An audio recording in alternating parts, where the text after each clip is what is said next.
Hi! In this video, I'm going to show you how to install GCam 9.6 on your Redmi 8A. Step 1. Tap the first link in the description to open the article. Step 2.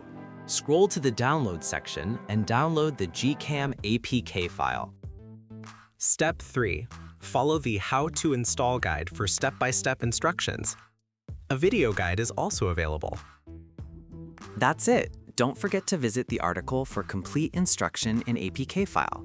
Lastly, here's some GCam versus stock camera app comparison.